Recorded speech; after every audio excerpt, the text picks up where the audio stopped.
Hello, hello, hello. It is me, your True Hill Phenom SP3. We are live on Facebook, Twitter, and YouTube with True Hill Heat special AEW Dynamite Fight for the Fallen 2021 review on AEWramble number 3. I am back once again with my esteemed colleagues, the host of AE Recap, All Elite Recap, the experts when it comes to All Elite Wrestling on the True Hill Heat YouTube channel. First up, we have the man with the hot takes of the True Hill Network. He is my brother from another Spanish mother, Marcus Cash. The Fringe Heel, Marcus Cash. Yes. Hi, and welcome to our rambling and our recap for a fight for the falling off the cliff. Jesus, can't wait to get into it. Jesus, all right. Can't wait to get into it. Wow. Okay. I think we're going to keep on the theme of the fans love episode. It means Marcus Cash and Jimmy Macram hated it. And we have the other host of AE Recap, the man of 40,000 subscribers, Jimmy Macram. How are you all? I am almost with you guys as an AEW fan, though one of you blew it as soon as it started. We'll get to that.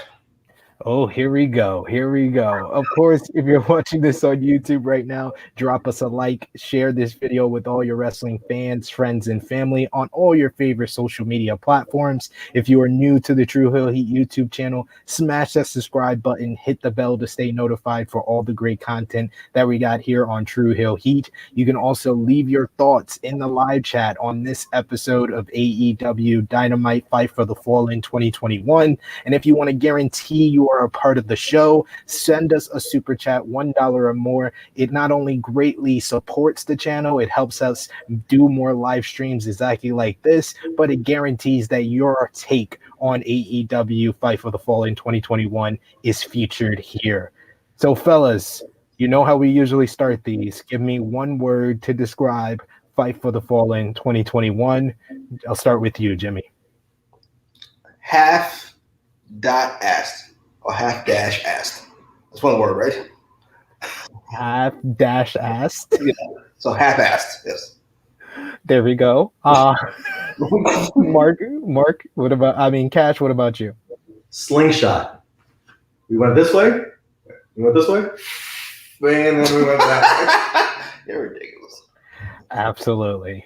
So we're going to also talk about a lot of the news falling out of this episode of Fight for the Fallen, but we're going to start with the top of the program because they started off hot with the match I was looking forward to the most, the 10-man elimination tag with I would say one of the best entrances for a 5-on-5 elimination match. It was so over the top, but it was very fitting for the personalities that were involved in here. We had the sick-ass intro for Hangman Page and the Dark Order. Everyone is a cowboy. Little vignette beforehand that felt like it was a commercial. Then we had the spotlights on each member of the Dark Order, including an empty spotlight left for Brody Lee, which I thought was a nice touch. Not something that they, like you guys have complained about before, that they drag out the Brody things. They made it subtle and they didn't even mention it, but it was a nice little subtle touch right there. And then, not to be outdone, the Elite did not only a basketball-esque entrance with at the man in the middle, Doc Gallows, the at guard, Carl Anderson, the two forwards, 6'6", Nick Jackson. Yeah, Nick Jackson is 6'6", and of course, the only person in this match from North Carolina, so clean, Kenny. By God, yes, this show was from Charlotte, North Carolina, and they came out as the Elite Squad,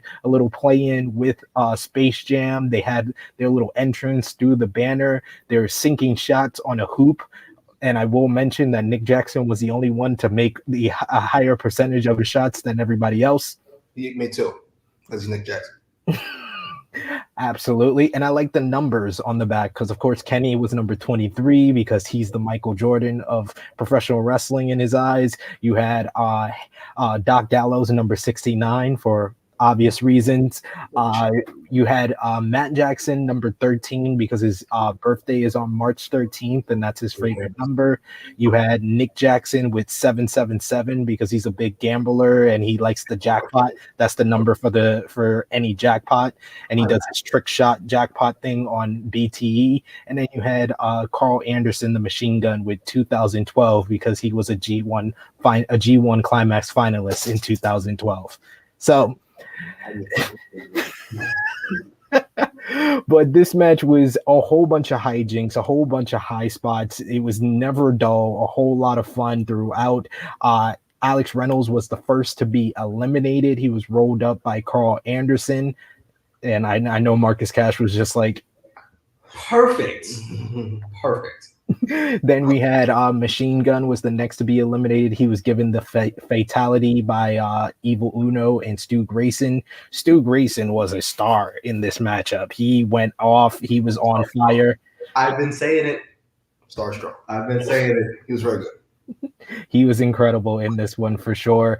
Then the next one eliminated was actually Stu Grayson and Luke Gallows. They were both counted out as they fought into the crowd. Next was Evil Uno being eliminated by the One Wing Angel and the V Trigger by Kenny Omega. After that, it was John Silver, who was on fire at one point. After Hangman Page was taken out by the Young Bucks, he was on fire, went at every single member of the Elite. And then it was what I wanted, what I talked about last week, Hangman Page versus the original 3 members of the Elite. We even had them stand in the ring, how they stood in the ring at Revolution in 2012. Just great storytelling, visual storytelling right there. Then you had Hangman just try to go on fire against all 3 members of the Elite. They would cut him off at every single place, even the triple super kick that we didn't get at Revolution. Hangman was on fire, making comebacks. He hits a double buckshot lariat on both members of the Young Bucks and pins Matt Jackson to eliminate him. And then it's down to Nick Jackson, Kenny Omega versus Hangman Page. It seems that, Hangman's going to overcome the odds. You get title belts thrown into the ring. Omega uses it on Hangman, but Hangman kicks out. Then he just goes blitz with the V triggers. Then he hits the One Wing Angel. And then we have the crushing loss of Hangman Page losing to the Elite. And now Hangman Page and the Dark Order will not get shots at the AEW World and World Tag Team titles. What did you guys think about this match? What did you think about the result? When you said this could be the that's fantastic. When you said this match could be a TV match of the year, last week or 2 weeks ago, whatever it was, I thought that was ridiculous. They did their absolute best to get as close as they possibly could. It wasn't Goat Rosa, let's not get crazy, but I thought it was really close. I thought it was fantastic. Everybody except Alex Reynolds got their moment to shine, yes, which is the way it should be. Nick Jackson almost pulled this off, by the way. He did. He almost did. He almost really did. That was great. Hit 2 jump shots before the match. Nick Jackson was the MVP of this match to me, by the way. And that's because my ridiculous, out of nowhere love for Nick Jackson. Since his facial hair. Since he turned heel, he's been the best thing on AEW programming besides Colt Baker. Wow. It is what it is. Sorry, I love you all, but it is what it is. Moxley, Kingston. Are they named fucking Colt Baker? Ethan Page. Colt Baker. No, but I had to make Nick Jackson. It is what it is. Sorry. And I love the way it built up the Hangman feud. I love the opening. It's fantastic as the Space Jam thing was. The fucking Hangman Dark Order thing was fantastic. I was just like, this is so badass. This is so great. And then notice they came out as the Dark Order. That's what they were listed as. Yeah, they weren't Hangman in the Dark Order. It was the Dark Order. I loved it. I loved every part of this. Every part of this. Except the fact they did my man dirty again.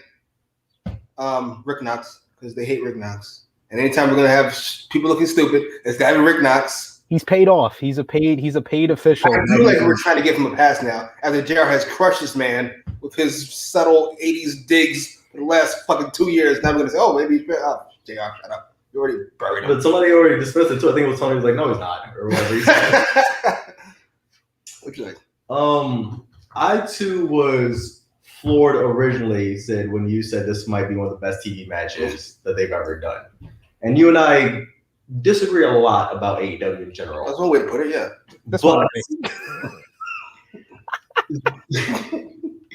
But this was fantastic. This was indeed one of their best TV matches I think I've ever seen. I did not notice the Brody Lee thing. That's cool. That's cooler that Excalibur didn't go on like a 4-minute just tirade. I agree with you. So I appreciate that. The video package was amazing for the Drunk Order. And they're not gonna let it go. No, I'm not. He's not. He's going to that well.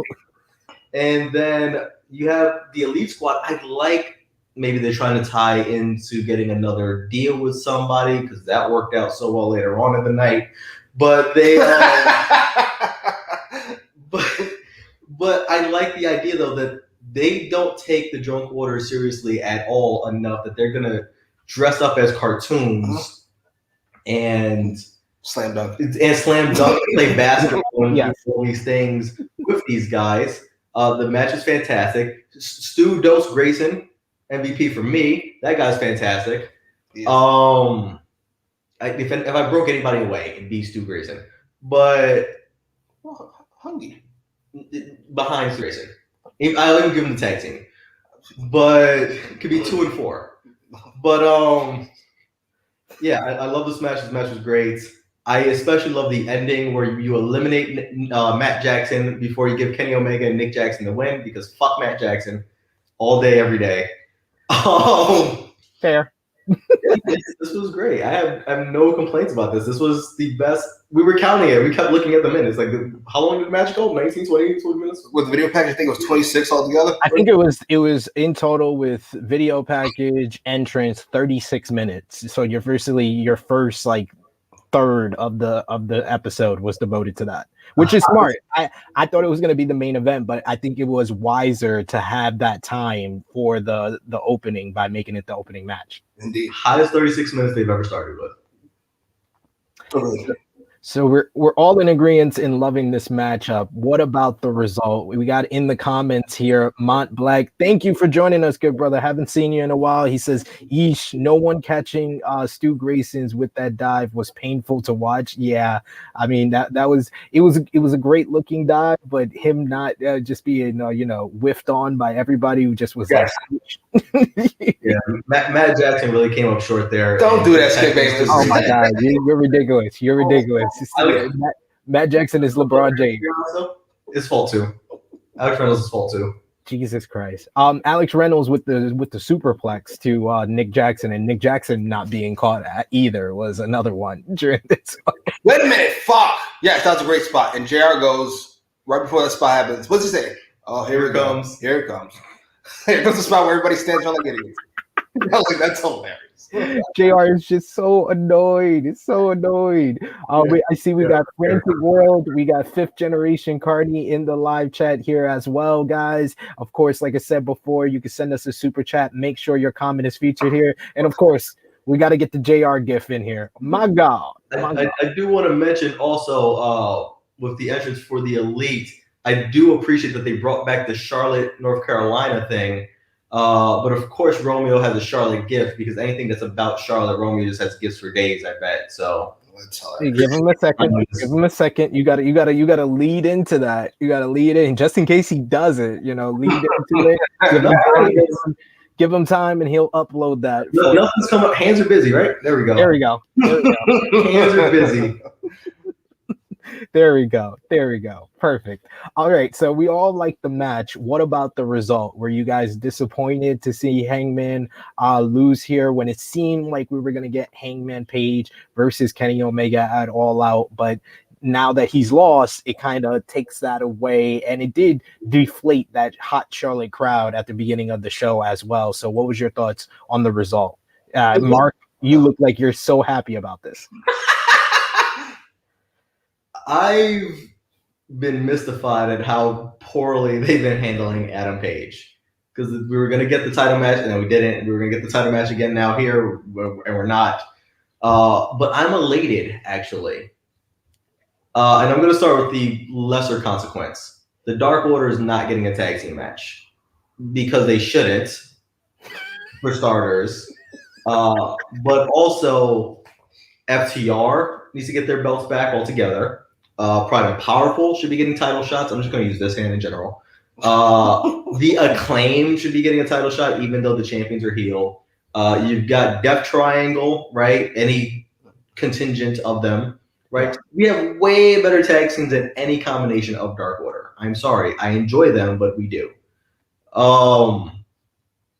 In terms of the world title match, considering things that may or may not be happening in the relative future, we don't really need the Adam Page title shot anytime soon. So if we want to further hold off on that, even go, he goes further into depression, he starts drinking more or whatever. Maybe everybody starts drinking with him. Maybe we actually get the drunk order. Oh my God. Right?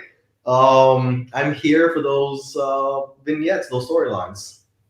What about you, Jimmy? I'm okay with one segment of them all drinking together to drown their sorrows. Then we get off our ass and go back to work. That is no. You're gonna be drinking again when Anna Jay leaves them for Hollywood Jackson Perry. You shut up. He's still on this. This is this ongoing thing. Where's All Out? All Out is on September 5th in Chicago.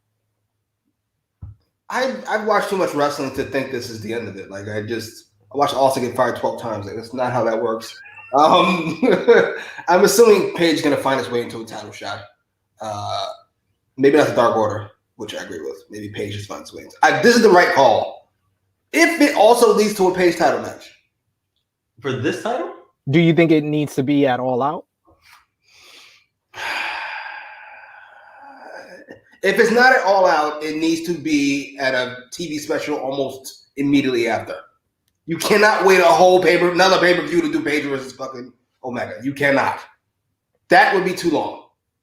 Some say All Out too long, but that would be too long. Don't do that. That's long.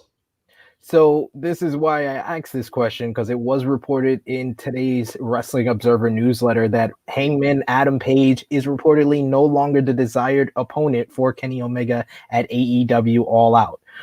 For like we've been saying, for months they've been building to this, but a new report says that while Adam Page was the planned opponent for the card at the Now Arena in Chicago during Labor Day weekend, plans have changed. Dave Meltzer says that Hangman will no longer be challenging his former tag team championship partner at AEW All Out as the company has changed directions. The 10-man tag at Fight for the Fallen was reportedly designed to shock people by the revelation that Page would not be the next in line. Apparently, they have changed the course. Dave also speculated that the next challenger could be either Christian Cage or Eddie Kingston, which in my eyes, either or are All Out. It doesn't kill All Out for me because at the end of the day, Hangman Page, I was of the belief, I was with you guys, for weeks I've been saying this Page Omega is one of the best built world title matches in years, and it's a 2-year journey for Adam Page. But at the end of the day, the confirmation that we got on this episode about a certain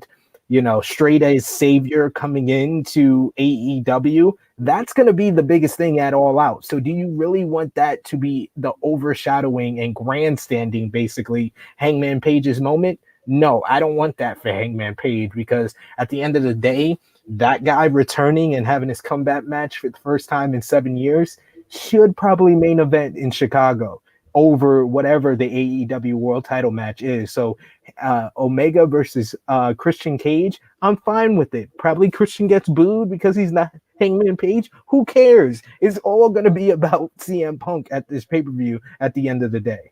What about you guys? What do you guys think about the report? How do you feel about that up-and-coming challenger to the title, Christian Cage? Yeah, that shit was fucking hysterical. Was that 2 weeks ago? Yes. I can tell you right, Christian's going to be a contender in the title one day. They were saying it on this show, too. They were saying it on this. Yeah, one day. See him. He needs to get a little more experience, then he'll give him a shot. Work his way up those rankings that matter. You just blew my whole... I knew it. See? I know it. Thank God. Thank God I didn't jump all the way on the AEW bandwagon. Thank God. Thank God. Because Dunny Khan cannot help himself. It's in his lap. Don't fuck it up. Whoop, drop the ball. I don't even kind of understand. I get the thought process of Punk is there. You don't need Omega versus Hangman. I get that idea, but the story tells itself. The character is supposed to die. The character is supposed to die. If this is supposed to happen, this is supposed to happen. This match within this story is supposed to happen at All Out. It has reached a crescendo now. I don't give a fuck if Austin's wrestling on this card. It's Omega versus Hangman. It's supposed to happen. Period. End of it.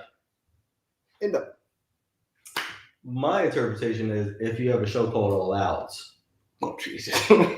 you should maybe go. I don't know. I'm going to take a stab here. You should maybe go All Out, right? You should do Omega versus Page because it's the story, because it's been building for too long, to be honest with you. Jesus, you one of them? Yes. It took for 97 years in the making. I don't care. It's been way too long of a fucking story. I have not given a shit for various points throughout it.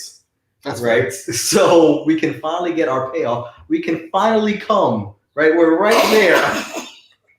We're right there. They edged us. And we're being asked to pull out again. It's there. You can have CM Punk versus Darby Allin. You can have Daniel Bryan versus fucking anyone, and it wouldn't except Marco Stunt, Joe Jen. I love Matt Jackson. Those guys, know your list, right? You can have Daniel Bryan versus Bryan Danielson versus almost anybody. You can do all these things. You can go all out. You can really make your stand. Feel a bit much. You want to do Bryan Punk and Omega Hangman on the same card? Yes. Because you're gonna go all out. Ridiculous. That's ridiculous. That's blowing your load. That's literally exactly. My God, that is literally you're coming and then you're going back again. You're pulling off the condom and you're jacking off again. Like what? Hey, when nobody wants to see you challenge, except everybody does. How hard is it for Hangman? Hey. Multiple orgasms for AEW. You can have. It's called torture porn. Torture, yeah, man. You can really make it that this is the new AEW. This is the AEW people actually wanted, and you can just go with it. And this could be the genesis of that. Genesis. Okay. Hey, we got in the comments here, 5th generation Carnage. He's already over. People who think he needs the title have WWE brain. I've worked out to be in 15 years. You true heel heat watcher? What the hell are you even babbling about? You get over, you get the belt. Yes, that's how it works. He's already over. He doesn't need it. Hey, I am totally fine with Hangman Page, them waiting for the next pay-per-view, because the next pay-per-view is not that far after All Out. It's in November, and it's Full Gear. Full Gear is the pay-per-view named after Hangman Page, and it was 1 year ago that Hangman lost to Kenny Omega in the world title eliminator. And Bill's Mafia STF says the same thing. Full Gear was actually named after Hangman, so it does make sense. If it's November, I don't mind that. I don't know why Full Gear is named after the cowboy. I don't understand because when he first came into AEW, he was feuding with Pac, and Pac comes out in his full gear, and Hangman was in like a suit and stuff, and they was like, "Oh, you got to be at full gear ready." He was like, "Oh, I'm already full gear ready." He was like, "No, you don't look like Pac." So they did a whole thing, full gear challenge at the beginning when AEW was first created. That sounds so stupid. He laid this thing out. You asked a question, you laid it out. We also got Mod Black saying Marcus is throwing facts out. I have cared very little at times throughout. They either pull the trigger or make some grand way to keep the momentum, which I have no idea how. I will say back a comment or two ago, the WWE brain thing. I never said Hangman Adam Page needs to win the belt. I said the match needs to happen. He could still lose. I love that. I think that would be worse. I think that's worse than you got bigger stars on the horizon. The match not happening and happening later is better than him getting the shot at All Out and losing. And losing? The people that tried to tell me that that's the right decision, I'm like, no, it's not. No, it's not. That's Tetsuya Naito. That's Tyler Black in ROH. That's Triple H and Booker T. Yeah, Triple H and Booker T. Like you don't give him the shot and him lose. I'd rather you hold it off until you're ready to give it to him than have him lose a big time matchup. But you can do a story where he's coming back and whatever. Maybe he needs to dump the drunk order and whatever and get back on track. And How long is this story gonna you be? can do a redemption. Jesus thing. Christ! You can make it work if you need to, but the never having the match thing, I'm not going to give a fuck about it. They're gonna do 3 years in the making. I don't care. I don't care about the soliloquy Excalibur is gonna go on with the voiceover and the video. Like, I don't give a shit. Do it. Do it. We got Fifth Generation saying Marcus Cash is Cap, and then he says, "I wasn't saying you. I was just saying fools in general." Talking about I get it. the He general. was just saying nigger. He wasn't saying nigger to me. I got it. Okay, I'm with Oh you. my God, where did that come from? In general, I got it. What is you say? People thinking this are fools, then I am one of the fools. It is what it is. I'm sorry. My God, my God. The thoughts.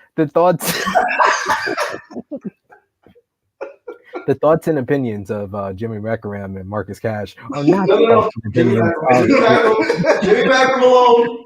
Jimmy Macram alone. are not the thoughts and opinions of True Hill Heat. Just want to mention that, ladies and gentlemen. But yes, we're gonna have to talk about this in the weeks to come. I'll be back on with these fellas for Homecoming next week. We're gonna probably do it AE recap style for that one, but I didn't be here for that one. Ugh. 30 minutes of Cody, I'll pass. oh my God, I don't think they're gonna give him 30 minutes. Relax. Will you stop? Exactly. Listen to Uncle Gino. Backstage, we had Alex Marvez is with Pac, saying this should be an interview with Death Triangle. Apparently, the Lucha Bros are here, but someone canceled their car. In comes Chavo and Andrade, saying that he had their people book Ray and Penta in a limo. They are on their way and they are arriving in style, Chavo promises. Andrade tells Pac to learn to treat his people better because if not, they will work for someone who will. How did you like this latest development in the story of Pac versus Andrade for the love of the Lucha Bros? I like that. Love of the Lucha Bros. How many times do you have to listen to this Andrade promo to understand what the fuck he actually said? Jesus fucking Christ. Listen, I love Andrade. I like Andrade. Love him strong. But he can't follow Chavo anymore. Or just speak Spanish and let's do the subtitles again. Because Chavo's fantastic. Once you miss a word, you're gonna be struggling to catch up with the fuck he just said. I had to have Cash fucking tell it to me. Otherwise, I love this promo in general. I love the idea of this angle of Andrade trying to turn the Lucha Bros against Pac for whatever reason. I don't know what I want to happen, but I'm okay with it either way. Yeah, I understand Spanish. I didn't understand Andrade. Like I lost the word somewhere and I had to play catch up as he's still talking. Chavo's fantastic. For those of you who don't know what a limo is, it's like a car and it's just stretched out really long. It's really fancy. It's such a great one. Chavo Jr. is like. I was never the biggest Chavo fan. I appreciated him as like mid undercard guy or whatever, but he's fantastic here. I love Chavo. I'm excited when I see Chavo show up on my screen right now. That's a great pairing for love of Lucha Bros. I love that as a phrase. I'm torn about this story because I don't want either thing to happen. I don't want the breakup. I don't not want them going with Andrade. I'd love a world where all four of them could work together somehow. The Def Quartet. I don't know. Oh, Jesus. I actually don't hate it. I can't see Pac and fucking Andrade getting along, though. They seem polar opposites. It was all Swerve. Oh, Jesus. Vince Russo over here. Swerve. He needs to swerve. We got Mom Black saying Legend says that your limo is still on the way because we never did see them quite. Right? Like, what was the point of that? They took a turn. Oh man, you gotta love it. Next up, we returned back to the ring, and Taz is in his Grand Marshal position, announcing his newest FTW champ, who comes out to the ring with a jazz band surrounding the ring. Awesome stuff for the New Orleans, from New Orleans. Ricky Starks, the new FTW champion. Starks thanks the band. Hook is in the ring with him. He says that Hobbs is out recruiting. Gotta love Hook. The best thing about Team Taz, my boy Hook. Future FTW and AEW World Champion Hook. Uh, Starks tells Cage he has been the glue and the anchor since day one because he knows his part. He can let certain things slide, but while Cage was trying to be nice to online fans, Starks was covering up the problems he caused. Starks can forgive that, but what he can't forgive or forget is when Starks broke his neck, Cage didn't even check up on him. He realized Cage is a selfish guy. He doesn't know what teamwork means, and he also knows what it means to be a star, something Cage tried to figure out for 17 years, and none of his charisma could rub off on Cage. Very, very spicy promo there. And then out came the Machine. He was ready to eat some people alive, and he beat up the whole band. He crushed the guy with the drum set over his head. He gave the trombone player a clothesline. He grabs the trombone, and of course JR has to put in the line, "There's no place for trombones in wrestling." God damn, you're breaking Xavier Woods' heart. Come on, JR. He grabs said trombone and breaks it over his knee, and Starks leaves the ring. So what did you guys think about the FTW Championship celebration and Brian Cage's interruption? Jimmy? I love Ricky Starks. You know this. Indeed. The best part of that. And I like Brian Cage, but this segment, relax. Let me get to it. I'm not going to insult Ricky Starks. I felt blasphemy. This segment, like the last segment you just mentioned with Chavo and them, feels like a lot of AEW's problem is I feel like I'm only getting half the segment. Like there's another part of this I'm supposed to be getting, where it's a limo. Cage runs out, I assume, to beat up Starks, and then Starks runs out of the ring, and then I thought you wanted him. He's right there. He didn't go very far. And there's no Hobbs. Go get him. Otherwise, I enjoyed him beating up band members. I thought it looked really cool. I wouldn't have minded if he would have beat up all of them. Then maybe I wouldn't have, felt like I'm supposed to be getting more, and I don't know why I'm not satiated. What just happened? Felt pulled out. Felt like I don't mind pulling out. There's a lot of pulling out on this episode. Between three of us, I'm the one who does it properly, apparently. Cash. Not to answer that, but what was your thoughts on the FTW Championship celebration? 3 more years, man. Yeah, it did feel a little incomplete, but I thoroughly loved it, right? So we got the music, the Revolution is televised. I pop for that every time. And then we go into the New Orleans marching band thing, right? Fantastic. And I was so confused. I went, oh, right, New Orleans, and this is what they do. Fantastic. Taz up on the stage looking like, who was it, Andy Richter? Yeah, Conan? Yeah, the guy that's usually with Conan, right? He was all happy and laughing at everything. Like, Taz looked hilarious. They had orange flowers, nice touch, right? They took it from a random fangirl in the front row. And then the promo felt very rockish, felt very young rockish. I know he gets that comparison a lot, but it did feel like it's strong. I said young rock. First of all, stop. Right? They cut a great promo. I love that. Brian Cage came out new music. I'm not loving the new music. I gotta get used to it. But then he kicked a bunch of people's ass. He kicked 2 people's asses. He kicked a couple asses. Did we not fully gimmick the drum set? Because that drum spot looked stiff as hell on that brother. When he dropped that drum over his head, it looked like it didn't break all the way, and the guy just kind of like crumpled sideways a little bit as he went down. Not pleased with the 17 years comment. Right? It's like, did he hurt this freaking guy's neck with the drum? But then yeah, it's like where's the rest of the ass kicking? Where is him following suit? Where was the swerve? And Hobbs was there, and he was waiting, behind in the crowd just in case things went left. Like, Ricky didn't have. Bill's Mafia says Ricky didn't have to do Cage like that. He's not wrong though. My Black saying Starks talking facts and Cage beating up band members like a jerk. Who's the heel? It's not Starks. Hey, you heard that reaction when he fought him. To be fair, anytime you do this, you're a heel. It is what it is. Starks is a fan favorite. He is a fan favorite when he's in Texas. That's for sure. Bills Mafia STF says, pull and pray. Pull and pray. Sir. Oh, I do want to also mention. I pull, they pray. Shout out. See which works, right? It's not pull and pray, it's pull or pray. But it's shouts out to the other show that Romeo reviews. This is also how you do about a storyline about not texting your friends. Because that thing that's happening on Mondays, yuck. But this, you didn't check up on me. Yes, I like this. This works.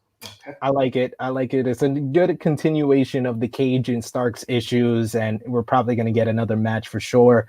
Next up, we had them say that a New Japan star had a message on the show, and it wasn't just a New Japan star. It's probably arguably the GOAT of New Japan, Hiroshi Tanahashi, who gets a promo for the U.S. title saying that he wants it. Yes.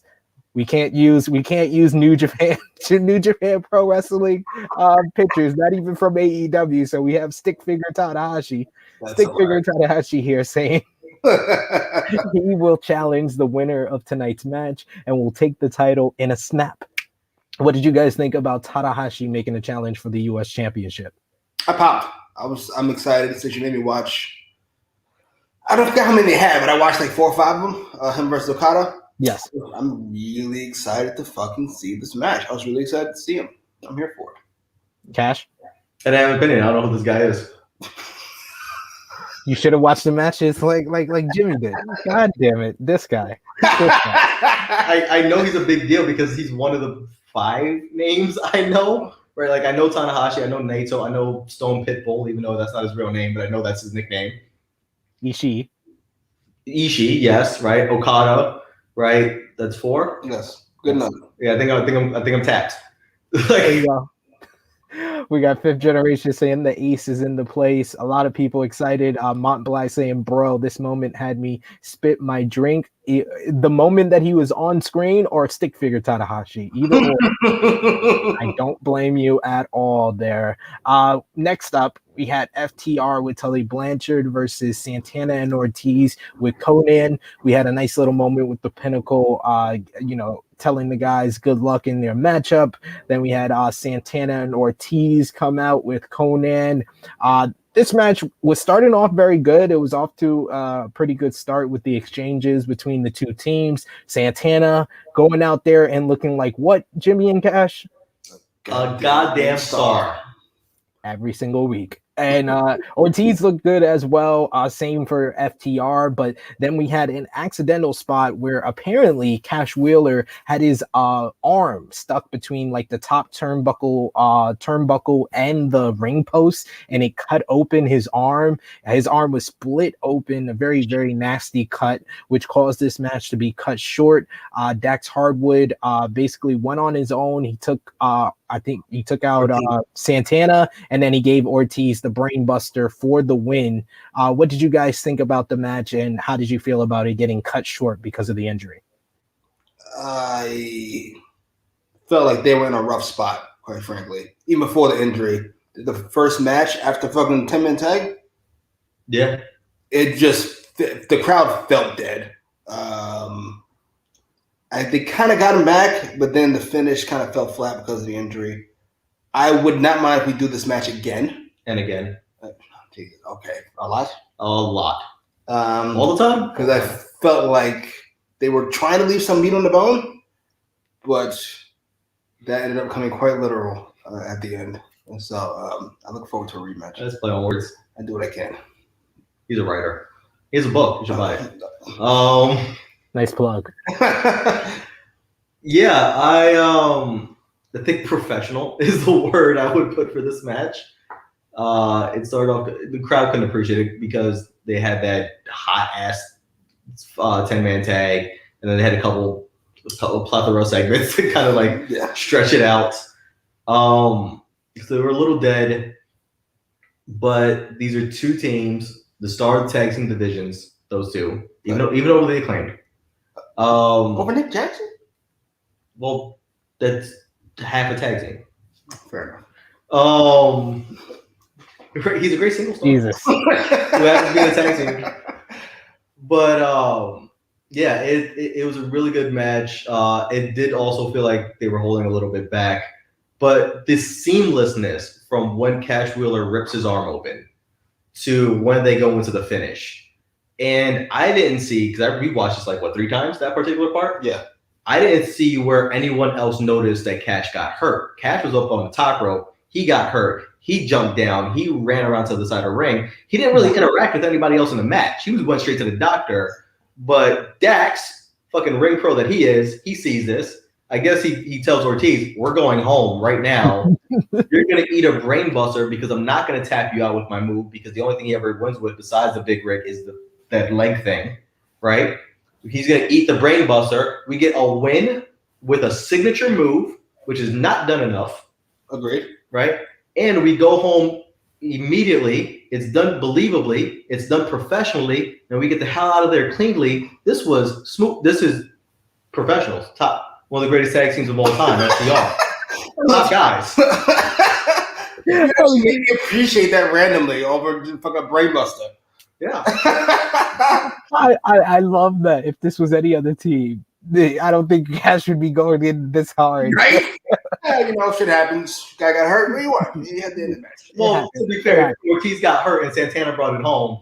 The goddamn star that he is, he'll notice that we need to go home right now. But we got Fifth Generation saying the fact that Cash got color in his arm and he knew that it was going to happen later in the show and walked off before the cameras could see it. It's some real stuff. Yeah, I mean, for him to kind of like make that decision to like go over on the side, and the communication was very good, because you would have to think that the referee also was in there kind of communicating to them like, yeah, it's time to go home. This is serious. And I don't have that much faith in AEW's medical. Oh my God, we got to move on. My Black says stick figure. The stick figure for sure was the thing that made him spit out his drink. Fifth Generation also says, I feel like if this was the first match, it would have got way more heat. It followed the depressing finish to the 5-on-5 tag, so that had a lot to do with it as well. But I'm pretty sure this is the first of many matches. And yeah, Mont Black repeats what I said. Yeah, that 10-man deflated the crowd a bit. A bit is a little bit of an understatement, that's for sure. Next up we have Britt Baker is backstage, and she says that Nyla Rose has proven twice that she does in fact break bitches. Yet Britt was still able to tap her ass out with a broken freaking wrist. Britt wants someone here to always have her back because Rebel is too busy trying to get healthy from her injury. Britt says that we are jealous and sitting here waiting for her to fail. Be prepared to suffocate. How did you guys like the Goat Baker promo here, Cash? I'm actually going to let you go first. Oh, Jesus. That can't be good. Exactly. That cannot be good. Goat Baker is the GOAT. First of all, the fact that she insulted us, well, you all, the minions, makes me feel very happy because she's a heel again after her 1 month respite. My immediate thought was we should bring somebody up. I need somebody cool. But since we're not going to bring anybody in, I would imagine, I will take Serena Deeb, because she had 2 fantastic matches in a row, and her reward from AEW is to not be on Dynamite for the next month and change. So I will take her as the new heater for Goat Baker. I think it's kind of perfect, actually.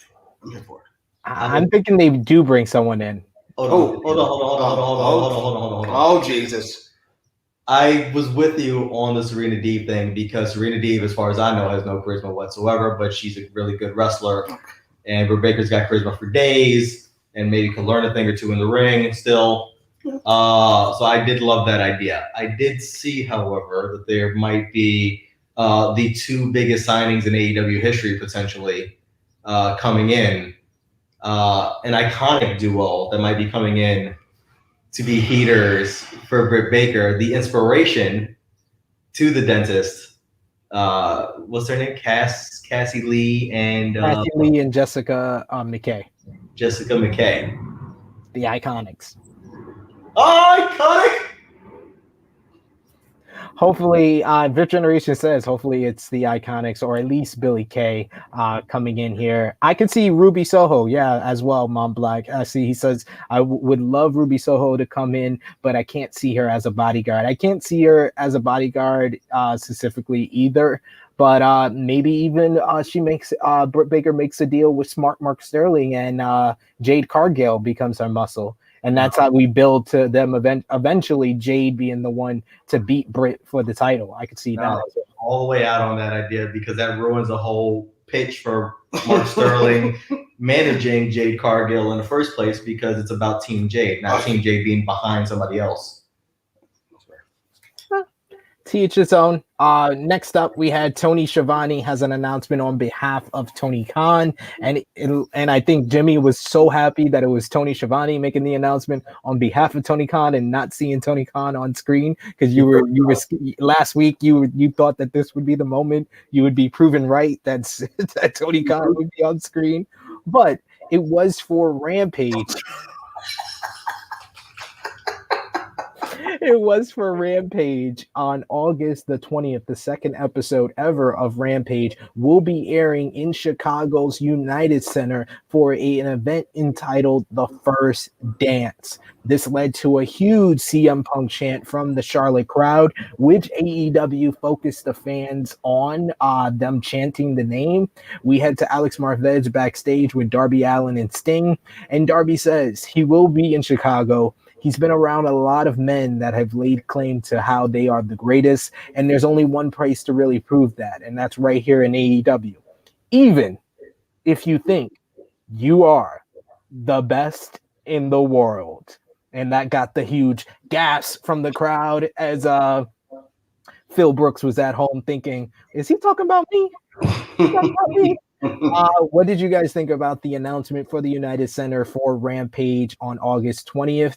And we have news here. Bill's Mafia STF says, damn, United Center for Rampage just sold out all the pre-sale tickets opened up today. That's nuts. Yes, that is. So it seems that people are believing the hype, are believing the teases that we saw on the show. What did you guys think about the announcement for the United Center on August 20th and the promo from Darby Allin? We'll start with you, Cash. The First Dance as a name is so cheesy, but I get it.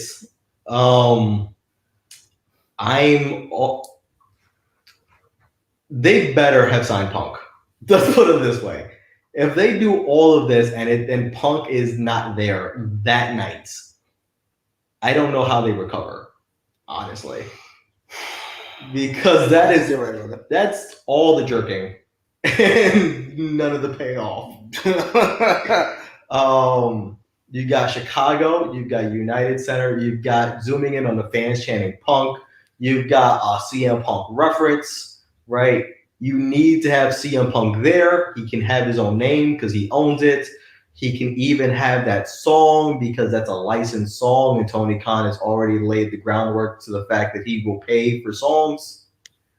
So if we their price is going up though. Hey, Living Color has followed AEW on Twitter this week. And so has CM Punk, even though he's also followed Vince, ironically. Yeah, he's trolling everybody. Yeah. But yeah, if it doesn't go and then Colt's personality hits, I don't know how they bounce back from that. So this Jesus. Same way Punk bounced back. 1-1. Absolutely. I ain't lose everything though. Yeah, but I'm super excited, and that match would be. I'm here for it. I want to see it. I have no idea how it's going to go and how they mix, but I'm here to see it. I have to imagine at this point they've got Punk's name on the dotted line, notarized. It's probably 3 or 4 times over. They don't run Chicago 2 weeks before running 3 shows in Chicago if they don't have CM Punk. I'm about to say because I would not take a handshake agreement with CM Punk all that seriously. I just would not. I'm sorry. You're a good guy, I'm sure, but no. Pen and paper. Your real name too. Don't play me. I want both names. You got pick a name, son. I got an AKA line for you and everything. Fucking I would not have. I almost did not know that Tony Khan didn't come out for this because the second it was brought up, I hit the fast forward button because I was not gonna fucking watch fucking Tony Khan speak. Which makes it even worse, by the way. He had his name flashing for 2 weeks straight. It didn't even show up to be part of a backstage segment where he showed up for half a fucking second. I always feel like an asshole. He seems like such a good guy. Why? Because he's hugging a kid that doesn't need to be on Look television? at his face. Look at that, guys. Look at his face as he hugs his kid. He's about to. Yeah, he's so happy. Shut up. I have my limits. CM Punk versus Darby as an idea would sell me to buy a ticket if I was in Chicago. Not just to see CM Punk, but CM Punk versus Darby. By the way, I know we're talking about Punk and Darby. We brought up Brian earlier. There's a guy right next to Darby who brought you 300,000 viewers 2 weeks in a row, and now it's just a guy who sits there while you talk to people. And doesn't woo. This is the kind of booking that we do. He's the mentor. He's the mentor. He's Darby's mentor. CM Punk has got creative control. I don't care what anybody says. He would not sign that contract without it because he's not. Brian might, but Punk is not. I don't know what happens. Yeah, he's looking at the storyline. You didn't have Sting say anything? Yeah, hard pass. So we got Mom Black saying hands on table. They need to calm these Punk references. LOL. If he doesn't come in, it's gonna be nuclear. I don't think they run the United Center. They don't think they have Darby Allin cut this promo after the announcement of the United Center. If they don't have Punk, this would be the dumbest decision in wrestling history. Not just AEW, in wrestling history. And no, they have not gave me any type of inclination that they would make this dumb of a decision. Fifth Generation Carney says, I have zero expectations in life, much less in this little wrestling thing we enjoy. Believe it when I see it. Hey, if you know, CM Punk has made people believe in the past as well. So we got Rambling Rambles here. Jimmy Macram's #1 fan saying, didn't Punk state he didn't want to be creative control as he thought it was the promotion's responsibility as long as it's decent? No, he'd never said that. He might not be creative, but have control? Oh, over me? Fuck yes. What? Exactly. Punk knows better after what happened in WWE. What happened is in order to come in, they need to come up. Like, he didn't want to come in with the ideas. They need to have an idea for him as to what they want to do with him. But he never said he wasn't going to go, no, that's fucking stupid, because he hasn't been here yet, obviously, so he's thought everything's been fucking stupid, right? Jesus Christ. Oh my God. He would not be coming in if he thought it was fucking stupid. Don't put your opinion of things on CM Punk. Don't do that. That's what I'm saying. Like, he hasn't been anywhere. Don't do that, Skip. Don't do that, Skip. All of this. So if he is going to come in, he would have signed off on something. Oh, okay. Yeah, I'm with you. Don't do that, Skip. We had next up IWGP United States Heavyweight Championship match on the line. Hikuleo with King Haku, his father, in his corner versus Lance Archer. I thought it was so cool to have, you know, the United Center announce. Then you have a CM Punk reference in the Darby promo with Sting standing there, and then you see the Bullet Club logo on your screen. These are all things that a year and a half ago you didn't think were possible to see again on one show in wrestling, let alone in a 5-minute span. Lance Archer and Hikuleo had a big man matchup. Nothing to set the world on fire here. I thought that the match was a little bit disjointed at times, but Hikuleo, is still green. Lance Archer led the way here. He got the win with the blackout to successfully defend the IWGP US title. What did you think of this battle of the behemoths here, Jimmy? I thought that this is where the show took a downturn, quite frankly. Aren't you fucking dramatic? I felt like the first hour, I think we said hour and 7 minutes. Whatever it was really good, and then this match happened, and then the next match happened, and it was just like, oh Jesus, here we go.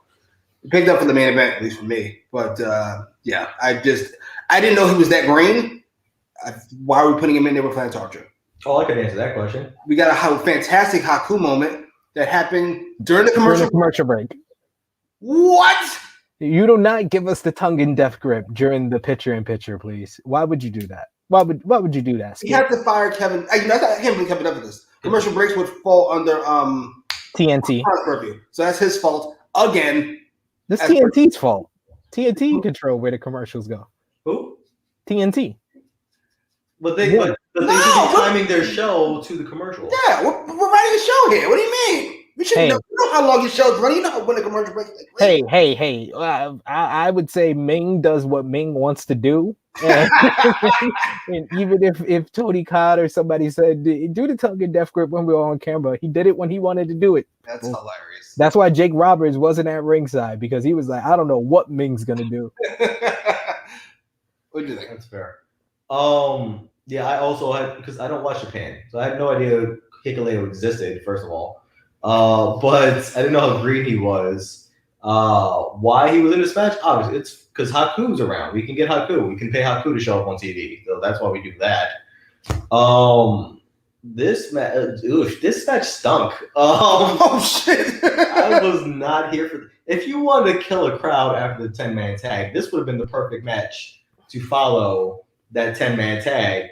Is this more guys from Japan? Here you go, right? So you could have done that, and then you could have picked the crowd back up with the tag match. But I guess they thought because they revived for a week Lance Archer that we were going to be off to the races again, and we forgot that we don't know how to book this guy, aside from one win that he was long overdue, and we put him right back in the shithole again. It's to all of it. It's the tide had turned. Yeah, it was a fight, and then it fell. So now it's falling. It's falling. It can't get back up. It needs life alert. Shouts out to life alert. What? Oh man, it's fallen. We should announce. Oh my God, we should announce that New Japan Pro Wrestling announced after the show that at Resurgence, Lance Archer will defend the IWGP United States Championship against Hiroshi Tanahashi, the Ace. And of course, we have stick figure Tanahashi here because he belongs to New Japan, and we can't have New Japan images here on True Heel Heat. So, fantastic. Great job by our producer. I got to get out of the sun a little more. I would say I think this is the place where Lance Archer loses, because you need Tanahashi to be the US champion, come into AEW, and we'll talk about in a bit who his first challenger would be. But first we got to talk about I'm going to disagree, but okay. First, you can disagree. You don't even know who Tanahashi is. I know, but I know Lance Archer's had that belt for 45 seconds. He got a successful defense. That's more than a lot of New Japan champions could say. Next up, we had backstage Cody Rhodes cutting a promo from the EVP position. He removes his headphones and says there is so much happening here. And then out of nowhere, Malachi Black comes in with a kick. They start a brawl with each other, which goes out into the staging area. We have once again the white versus black theme going on here. Malachi Black gets the advantage with a pump knee, laying out Cody, and then he welcomes us to the House of Black as Cody wenches in pain. We have some wrestlers who come down because they care about Cody so much, and in that moment, Malachi Black hits the Black Mass on Fuego del Sol, who sold it expertly. He sold it like it was death. I will say, Fuego, he's been on True Heel Heat YouTube channel. He gets some thumbs up. That's fine. Hey, he sold it. You're telling me he didn't sell that well? He sold it well. What did we say before? He sold it like death. He sold it like death.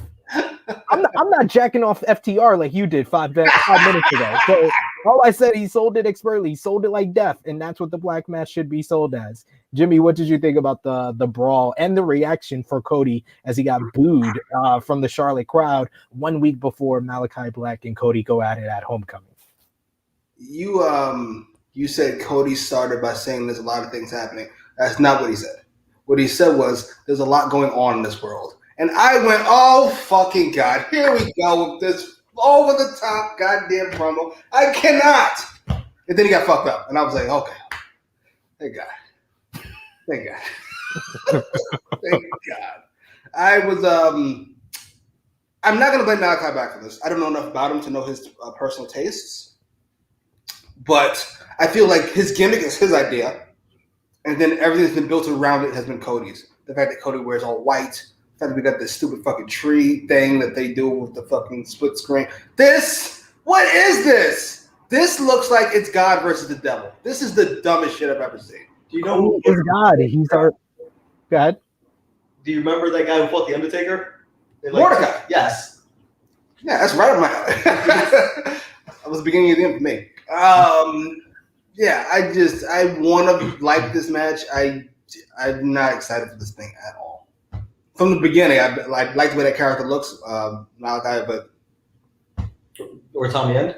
I know Tommy End. I wrestled him fucking in my pajamas in front of 15 people in Germany. Oh, shut up. Cash, what did you think about the brawl? This guy. What did you think about the brawl? Wait a minute. Sorry. Where the fuck is the Nightmare Family? All 36 of them. Well, they came out and they got laid out. I guess Nightmare Family 2 or Nightmare Family Hollywood is Fuego del Sol and the other bums. Jesus. Hey! We got an excellent question by Mafli Ledensma. He says, do the guys on the couch even like wrestling? Yes, I love the first hour and 7 minutes. What do you want from me? I gotta like the whole fucking show? I gotta like Cody Rhodes looking like Mordecai? I gotta like looking like Jesus? Shut up. That's the problem. We like wrestling. We don't like horse shits. Except with Nick Jackson. You can do all the horse shit you want. Because you're fantastic. Before I get into the brawl, I don't know if they did this for TV or if they legit do this backstage. And either way, it's hilariously gross. But AEW EVP on a fucking sign on the wall. AEW GM, whatever the other thing said. Coach. Like, what? Like, you don't just put like a little placard on. Yes, that. You don't just put a little placard in front of the computer they're going to sit in front of or whatever. Like, you need to put it up behind them.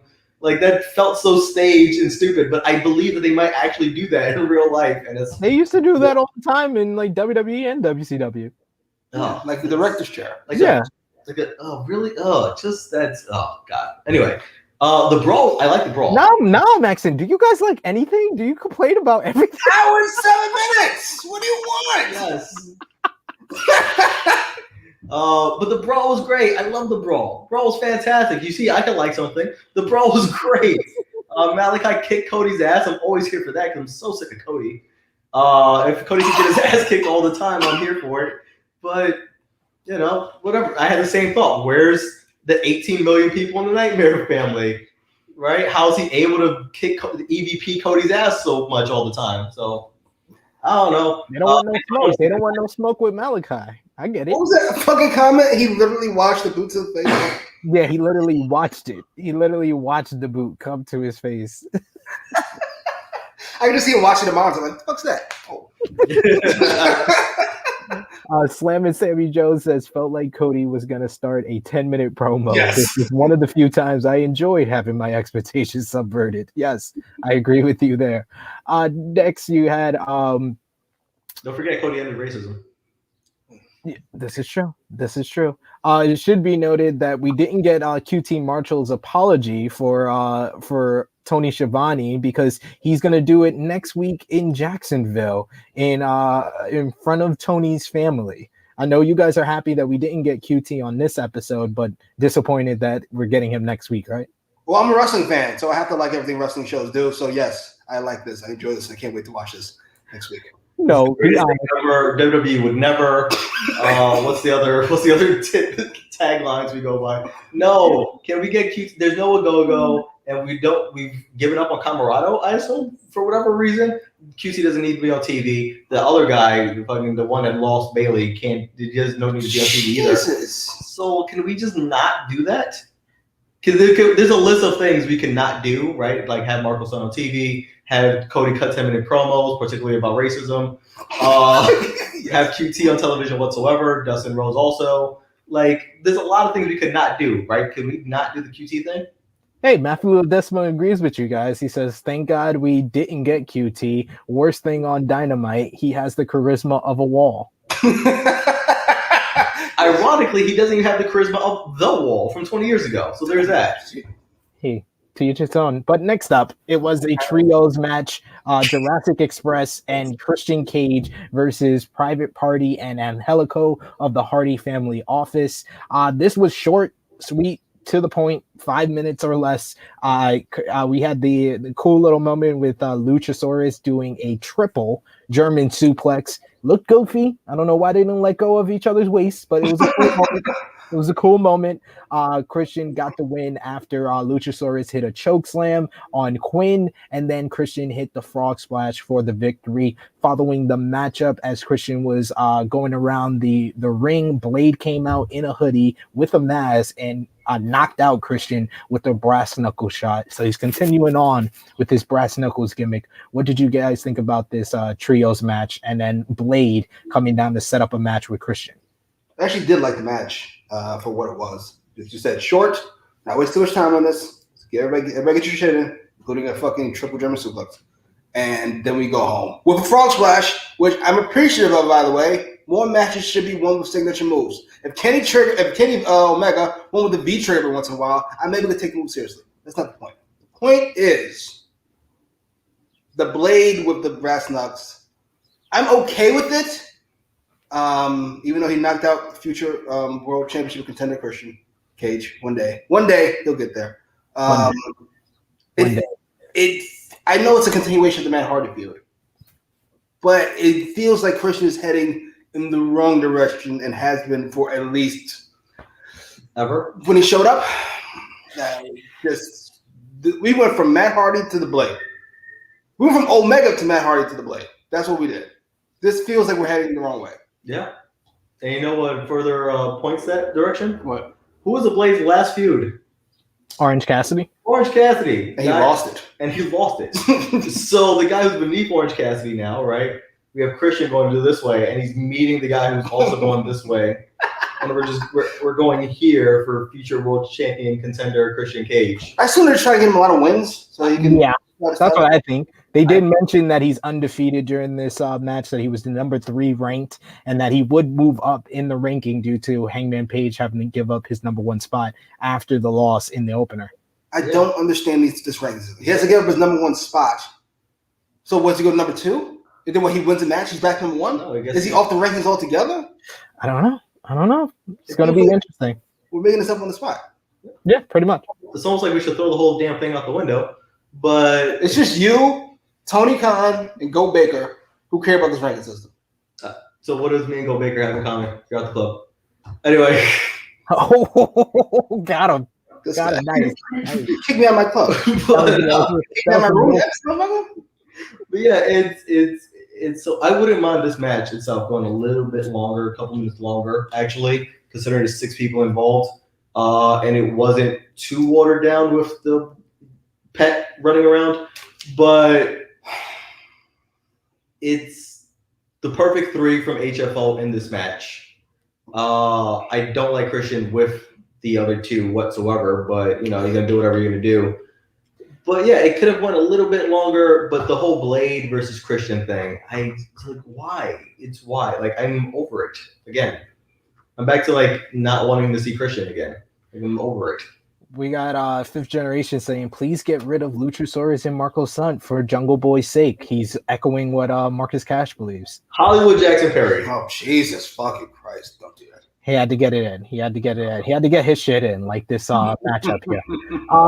Next up, we had a video package for none other than Nick motherfucking Gage, MDK, all fucking day.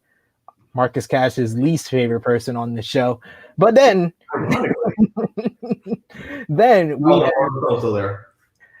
we had Julia Hart versus Thunder Rosa, and Thunder Rosa with another great pop during this match. Julia Hart is 20 years old. This was Thunder Rosa's first match as an official member of the AEW roster. This was another short and sweet matchup. This was Mexican squash as Thunder Rosa ran through Julia Hart, the dropkick in the corner. I just thought, ouch, to Julia Hart's stomach. And then she hit the Thunder Driver to get the victory here. What did you guys think? And the commentary did heavily push that Thunder Rosa should be next in line to get the AEW Women's World Championship shot. So what do you guys think? I love Thunder Rosa. I love that she got a fantastic pop. I love the fact that she's sharing AEW. Of course, not your efficient son. Your first match is with the least experienced member on the roster, and you have the worst possible match in the least amount of time. How you're going to be treated from here on out. That aside, the match was what it was. I'm more here for Thunder Rosa versus Go Baker, which was the match of the year, even though it didn't happen. Yeah, I don't know what you're talking about. Go Baker didn't lose the match. Huh? Go Baker didn't lose the match. What match? It's a fair point. It's unsanctioned, so fair point. doesn't count to our record. It was the greatest match that ever happened. Which is why that 10-man tag might be one of the greatest TV matches. I'm with it. That's a win. It's my team. Yeah, I'm really excited for Thunder Rosa to be here. Yeah, that's all I have to say. I won't trash the match too much. Don't want to come across like a hater. So I'll just say I'm happy Thunder Rosa's here. Any thoughts, Cash? Yeah. Thunder Rosa versus Julia. I don't know if anyone Cares. Like, I don't. Who cares about this? Like, Julia Hart is pretty and she's cute and she fits with the blonde, particularly if they were heel. But she doesn't need to be in the ring. Like, she needs way more time in all of their training schools because they have about 15 of them down there. Just go to all of them because you're not that great in the ring. I'm sorry. Well, she's 12 years old. She is 12 years old, which means she doesn't need to be on Dynamite. He was 10 days old when the evasion angle ended. Jesus. Yeah. She doesn't need to be in the ring right now. She was still in high school when AEW Dynamite started. Jesus. Yeah. She was 10 days old when wrestling died. Yeah. She doesn't need to be in the ring right now. She can be a valet. You've got all the time in the world. Learn a lot more and not be on Dynamite with Thunder Rosa. You have plenty of people Thunder Rosa could squash. Fair enough. Oh, that's fair. Next, we go backstage and we have drunk Jon Moxley drinking from his flask. He takes a swig and he is obviously pissed off. He's here to talk about last night while he sat in the airport watching the Olympics. How did Croatia get into Japan, but he can't? He noticed the second that he is no longer IWGP US champion, Tanahashi wants to show up. He's been dodging Mox for months. He says people don't know that, but do they? He tells Tanahashi to screw himself. He doesn't get to wrestle Moxley.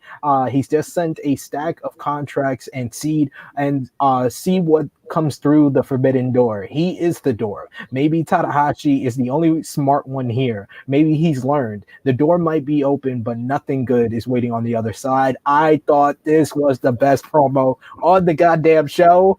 Jon Moxley got me excited because we might get Jon Moxley versus Hiroshi Tanahashi at All Out. I was just asking this question on the Patreon podcast with Joseph Hobart over on the Distraction Patreon is what does Jon Moxley do? Because he seems so far away from the Elite. He's been feuding with the Elite the whole year, but he doesn't seem like him and Eddie are getting a shot at the tag titles. He's not in the world title scene. He just lost the IWGP US Championship. This is it, and I'm here for it. Jimmy, what did you think about the promo? I told you all while Moxley's reign was happening that this is my favorite babyface in decades, quite frankly. And this reminded me why. The man can cut a fucking promo that feels real. It feels eccentric. It feels like it belongs on television. If this motherfucker was in real life, you'd be like, who's he acting for? But on TV, it feels like real life. And I'm thoroughly excited for him versus Tanahashi. And I gotta be honest, even if it never happens and he just spends the next year calling him out, I'd be here for that too. Like Next thing, Hogan? I was gonna say, I thought that reference was old. I got an older one. Taz and Sabu. I'm here for it. Just do it week after week. Get more and more drunk and call out Tanahashi. I love it. Cash, what did you think about the promo? The best thing of the second half of the show was this promo. The drinking, the real life references, right? Like he referenced the Olympics. Croatia's in Japan. How can I not get in Japan? Tanahashi's nowhere to be found. But the second I lose the belt, Tanahashi's here. Right? So like this all like everything is working perfectly, right? That he's drinking from a flask on TV, right? Like that's cool. He's not wearing a shirt like he wrestled and he didn't. What? Yeah, he's just walking around just bare chested because he's hot from all the drinking. He does look more of a mess than he did a year ago. Yeah, he does. Yeah, he's got a gut now. he's got the gut now. He just had a kid. Haircut. He just had a kid. He's probably not sleeping. He's a mess. He's probably not getting any either. He's not getting any either, right? Because she's probably got like stitches or whatever. Jesus. You could just Oh my God! sexy or something. Why couldn't he just not get anything because the baby's awake? Like, why do you have to talk about stitches? Like, what? Well, no, because after These after are the visuals. the baby's born for X amount of time, there's recovery things happening. It happened about a month and a half ago. Can we go to the promo, please? I'm 16 years removed from that problem.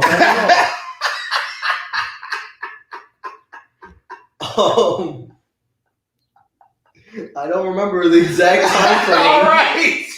We get it. But yeah, this was a great promo.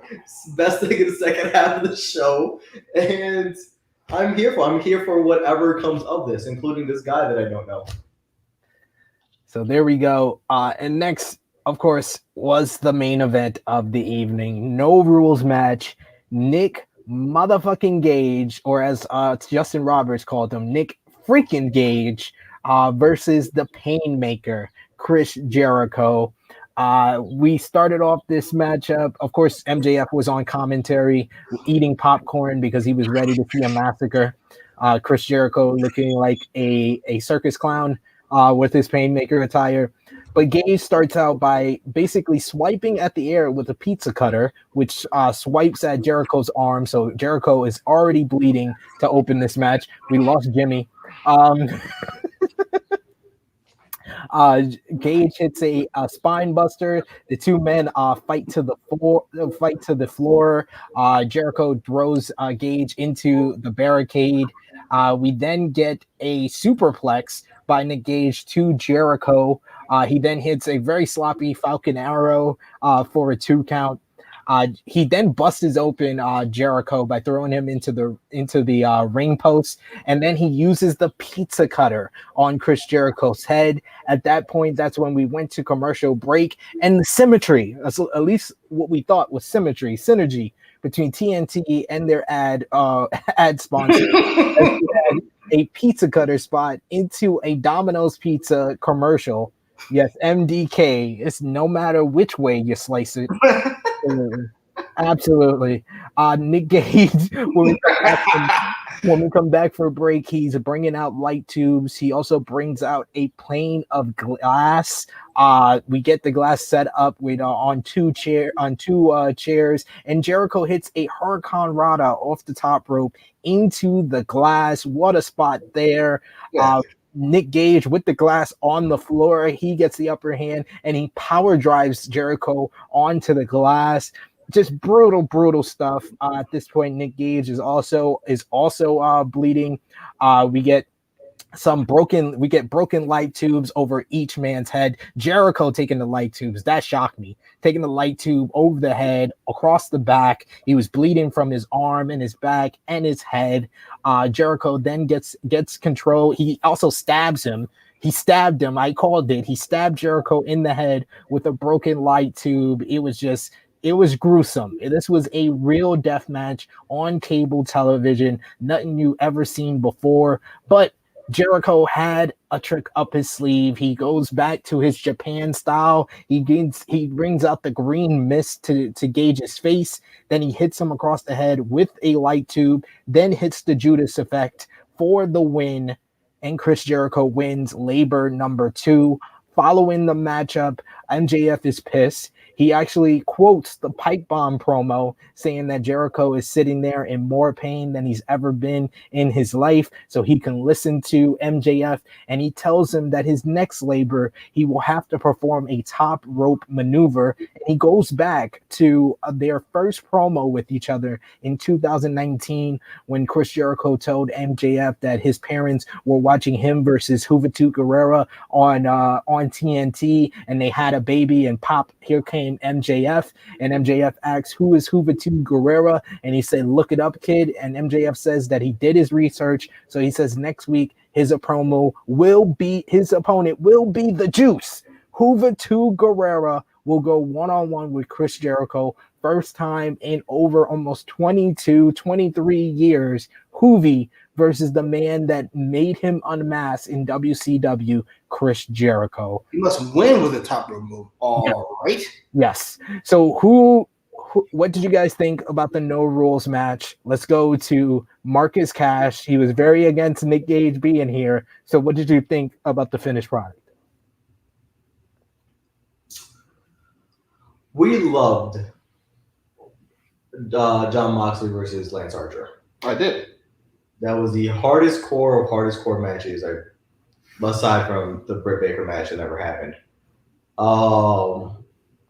It had all these elements of hardcore wrestling that we're used to, like tables and barbed wire and all these things, right? Cody Cash. However, light tubes and pizza cutters and just all this nonsense. Yeah. I'm not even going to be looking at the screen right now. All this unnecessary, trashy ass, necro butcher ass wrestling. Jesus, all right. Another old ass reference. That doesn't. He was 30 something, not 40 something, by the way. That doesn't need to be happening on TNT television in the first place. I don't, even though I get tired of him, I never wanted harm on Chris Jericho. I don't want him in there with a psychopath, with even if they're gimmicked, these unnecessary ass things. Even if they're gimmicked? You've not found out Russell's fucking gimmicked yet? No, I'm saying even if they're gimmicked, like even if I don't know how you gimmick light tubes. You know what I'm saying? Like I know because you're not in the business. Yes, I know they gimmick barbed wire because they take out every other one or whatever, but like it's like I just did zero. This had a negative effect for me. Not only did it do zero, it had negative. Like it retracted. Like I re-questioned my AEW fandom because of this fucking match. Okay. How about you, Jimmy? What did you think about the? What did you think? Had the exact opposite reaction. This match was not as good as the match last week. Nope. Nor the Go Baker match. Nope. I think I love this match more. It's something about the over-the-topness. There's something about the going for it. It's something about Jericho kind of going into Gage's world. There's something about Gage being really excited and trying to hide like what he probably thinks are sissy emotions that he's going through in that match. There's whoever he was staring at in the front row. Because he wasn't looking at the camera. He's looking at somebody I can't see in the crowd. I love the light bulbs. I love the pizza cutter spot. And I think to me, it's the fact that AEW went for it. Yeah. That's what I'm here for. It's you got it. Fucking don't half-ass it. Go for it. And I'm very curious what the rating was. Go for it. The only thing I would have done is I would have put some type of parental advisory and not, maybe you have different reasons because you guys have kids. Not for the kids. That's not what I would have done. I would have done it just because it looks dangerous. Like, oh, I got to see what's about to happen if they're putting this shit up. And it would have lived up to it. Only thing I didn't like was the Juventud announcement right after. Because, listen, I get it. But I don't know, Cash was here. I was on such a high from the violence. And then you bring me down with he must complete a top rope maneuver. What? How is this an elevation over? Is it harder? Maybe. That ain't the issue. It's not nearly as visceral as the violence. Anyway, I love that fucking match. And I love the I thoroughly enjoyed this. Like you said, like the one thing that I enjoyed most about AEW, and it's different from what we've seen the last like 20 years since WCW and ECW, were laid to rest by WWE, is that people on the independents, they are who they are, and then they come on AEW and they still are what they are. This was what I felt with Eddie Kingston when Eddie Kingston came on and he cut the promo that he would have cut in an independent show in front of 20 people to Cody Rhodes on national TV. And Nick Gage was Nick Gage. He was murder, death, kill. We had the light bulbs. We had the glass. We had the pizza cutters. They went for it. They gave us a traditional death match. Like I said last week, though, this was the peak. This was where you set this was another level of violence than what we saw with the Texas Death Match, than even what we saw with Baker and Rosa, which was a much better matchup in my opinion. But I, like you, Jimmy, I thoroughly really enjoyed this, and you can tell the fans in Charlotte really enjoyed this. They went for it. They went full throttle. They didn't pussyfoot around it, and they went to the extreme. Jericho deserves so much credit, and it's a reason why a lot of people coming out of this feel like Jericho's on a retirement tour, because if you're having a death match like this, and then you're versing a guy that was your rival 25 years ago the next week, with a lot of people speculating that the fourth labor will be against his first tag team partner, Lance Storm.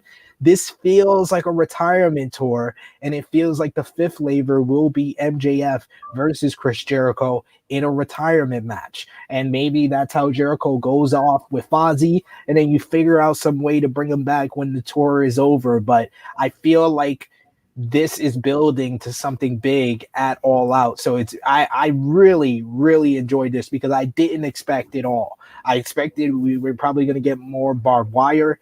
I expected chairs. I expected tables. The only thing I didn't get was a door. I thought we were going to get the GCW barbed wire doors or something like that, but we got glass. That glass spot was amazing. It looked visually, the over the top cam with the glass shattering was just amazing to see. That picture right there.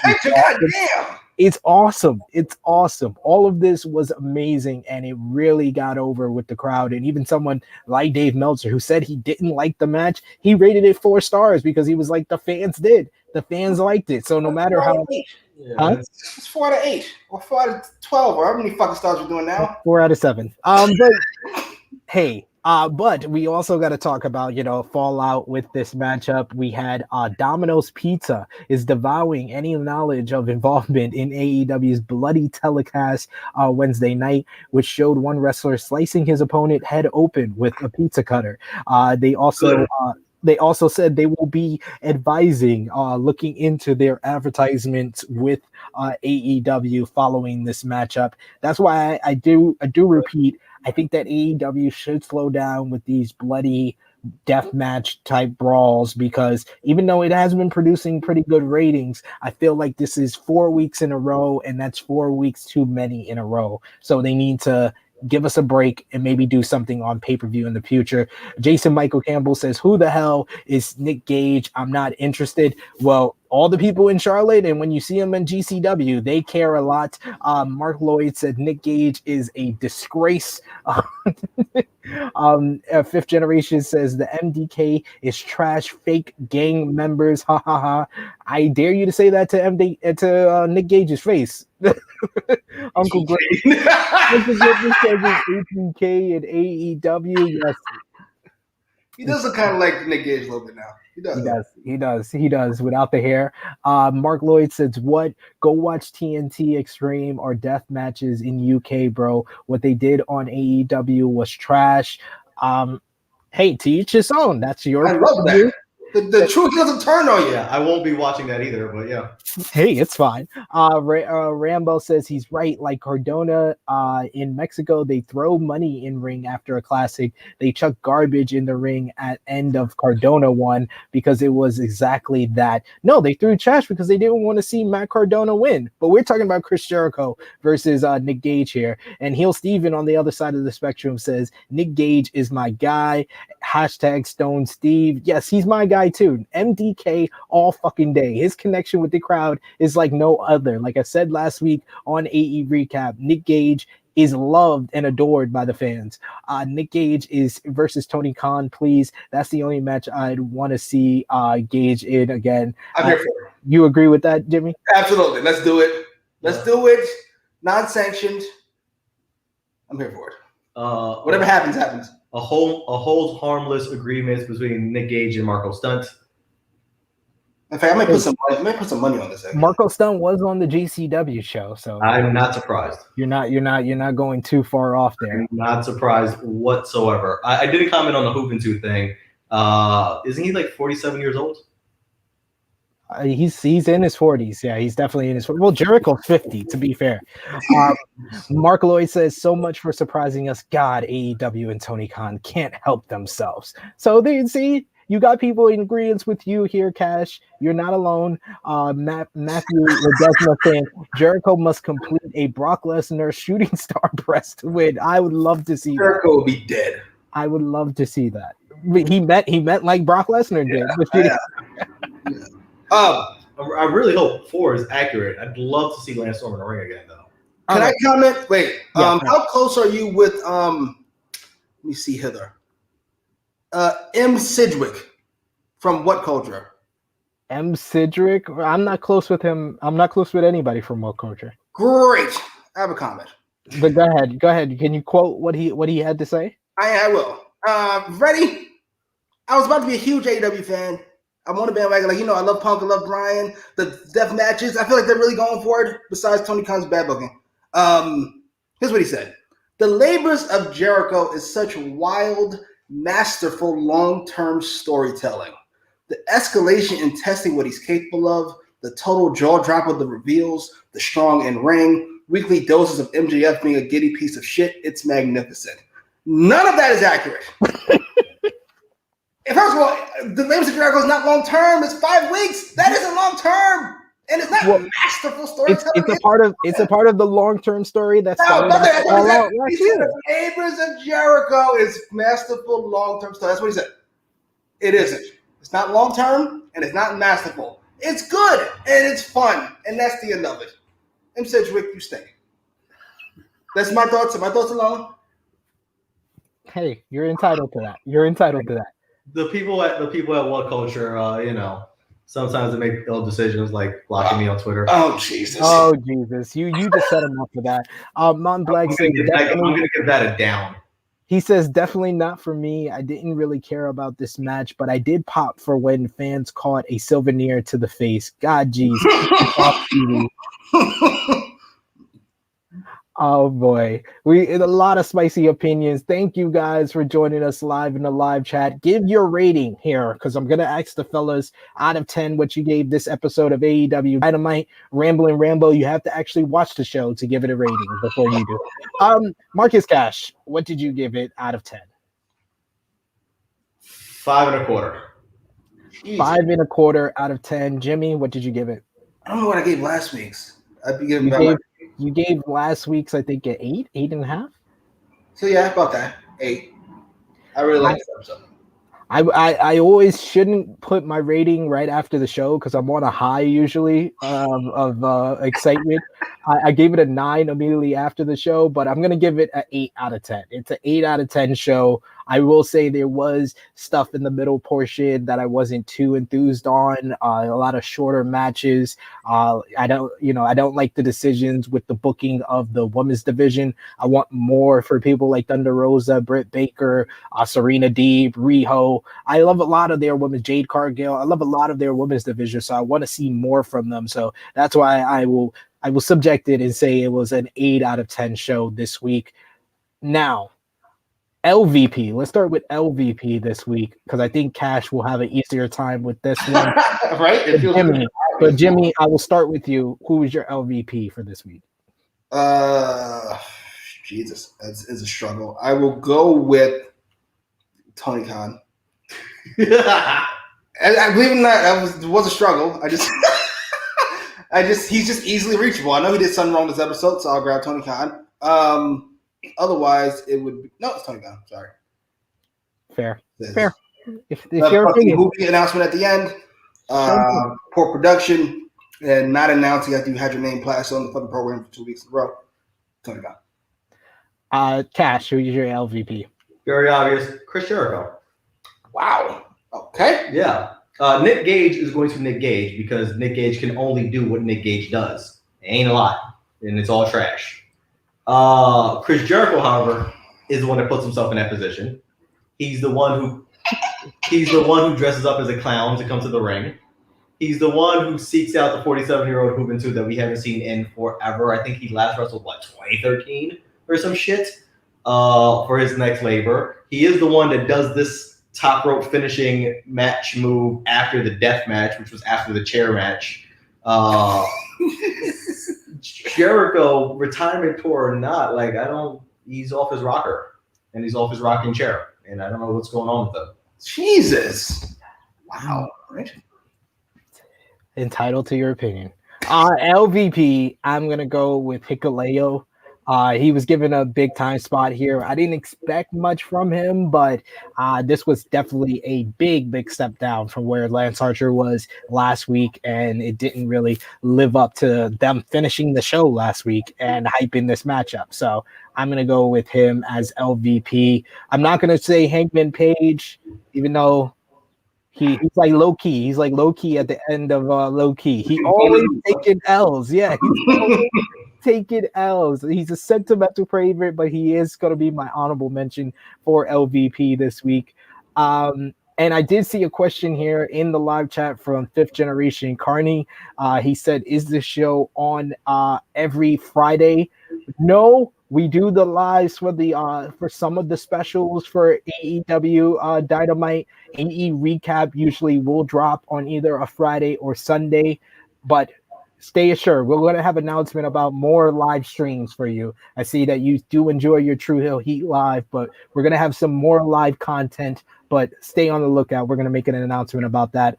MVP. But to keep them on their toes. You got to always be around and keep watching and look for it.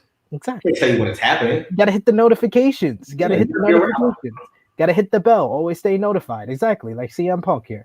All right, you got kids. My MVP is Nick motherfucking Gage, having the best week ever.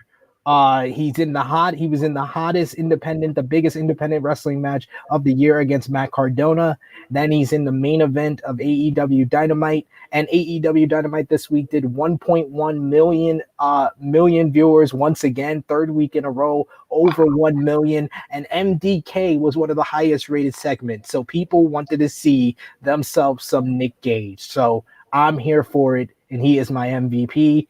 Marcus Cash, I know you disagree with that, but go ahead, give us your MVP. An actual professional, Dax Harwood, bringing it home, keeping a match seamless instead of a train wreck finish, so he can go attend to his partner and keep him safe and get him to the back and get him some fucking help without the match falling apart. Professional wrestler. Jesus Christ, Cash Cornette. There you go. Jimmy, who's your MVP? Can I shock you all? I was about to give it to Tony Khan. How? MVP and LVP at the same time. I'll give it to Tony Khan. But then you mentioned the rating that MDK got. And I remembered that we did not hype this match up throughout the night at all. So Tony Khan, we did get the Nick Gage video package. Right before the match. Yeah, no, that was like before the second to last match. Before the second last match? How much time before that? Hour and a half? He's out. Tony Khan is out, and that goes on his LVP record. That also didn't have a print advisory. So now it's between, I guess, I want to give it to Jericho, but I cannot. It has to go to the GOAT of the last 2 months, Nick Jackson. First of all, he took 2 jump shots on live television, hit both. That's number 1. Yes, he did. And then he was the star of the match. Outside of maybe Stu Grayson, who was fantastic. Nick Jackson is always fantastic. And he never gets any credit because he's always called the Young Bucks. Nick Jackson. That was supposed to happen after he fucked up the dunk. That was a nice Jackson is fantastic. Outside of Star Grayson, Nick Jackson is fantastic. Star Grayson. So yeah, if the producer wants to put up any comments here before we send them off on our way. I see a couple that we got here. Romeo himself says Nick Jackson was shacked in a fool with the missed dunk. I love that. Fifth Generation says strong 7.5 show for him. Jesus. Hill Steven says 8.75 out of 10. I like these ratings. Uncle Ripper going the other way, saying 4 out of 10. Holy cat, that's impressive. Romeo saying 7.5 if Hangman wins, higher score. Yeah, Hangman had a lot of people down on this episode. LVP for Mont Black goes to Cody for watching that foot. That's fair. Heel Steven says MVP Nick Gage. We also got Fifth Generation saying, I'm just saying the best way to consume True Hill Heat is live. Yes, I do agree. I do agree. Heel Steven saying LVP is Hangman. Going the other way. Not mad at that at all. Fifth Generation saying it's SB3, Jimmy, Marcus. Thank the three of you. Great show. See you next week. I hope everyone in the chat has a great rest of the weekend. And same to you, Fifth Generation. Don't worry, we will put up on our Twitter as well when AE Recap will drop this week. And Ramblin' Rambo, the biggest Jimmy Macram fan in the world, saying, can you give Jimmy his own show, please? Please. Wow. God. He said, let him review AEW unbiased. Wow. Hating on Nick Gage, what? Al I see a lot of you guys hang out with Nick Gage in extracurricular fashion. No. Al saying, should Jericho go Lion Tamer for a Hoovy match? I think he should go Lionheart. Bring out the Lionheart gimmick. If he's going through all his gimmicks, give us Lionheart, Chris You Jericho. gotta spend a week in the sauna first, sweat that fucking stomach out. Also true. And Mont Black saying, I second that. Carney, Joseph, the opinions on here are superbly entertaining. I love True Heel Squad. Thank you, brother. I appreciate that. And I appreciate everyone who joined us live. Cash, start us off and let them know where they can find you on social media and anything else you got going on, brother. You too can block me on Twitter at my battery is dying without the G because it did not fit. And Jimmy Macram, where can they follow you, your YouTube channel, all the great stuff you're doing, bro? On the YouTube, on the Twitters, on Instagram, never on there, at Jimmy Macram, because people make me sick. You also can occasionally catch me posting on Twitter wrestling, because every time Sid likes something, I get a notification and I have to fucking roll my eyes at it. Essentially. Gotta love it. And you can follow me on the Twitter machine at True Hill SP3. Whole bunch of great content up on the True Hill Heat YouTube channel. Besides our review of Fight for the Fallen, Romeo and Ness, they did a live watch along for Fight for the Fallen, and they will be doing that for Homecoming next week. So you don't just get a review, you get live reactions from the True Hill squad on what goes on in AEW. You can also find later today, we're going to go live with NX3 with Romeo, Ness, and Chris G reviewing this week's WWE NXT. As long as I have your back, talking about the heel turn of Dakota Kai on Raquel Gonzalez this week. I had no idea. Great stuff. That's why you got to watch. You got to watch the review as well. And then tomorrow, we got dropping live here on the True Hill Heat YouTube channel, True Hill Heat 136 with myself, Miss Chrissy Love, Top Guy JJ, discussing the latest in wrestling news, including the CM Punk teases from AEW and the United Center show coming up on August 20th. So like this video, share this video on all your wrestling fans, friends, and family. Of course, you can follow the True Hill Heat on Facebook, Twitter, and Instagram. If you're new to the channel, push the subscribe button, hit the bell to stay notified. And you're watching us on replay, leave us a comment down below. Tell us what you thought about AEW Fight for the Fallen 2021. For Marcus Cash, for Jimmy Macram, it is me, your True Hill Phenom SP3. This has been AEWramble number 3, Dancing with Death. We are signing off until next time.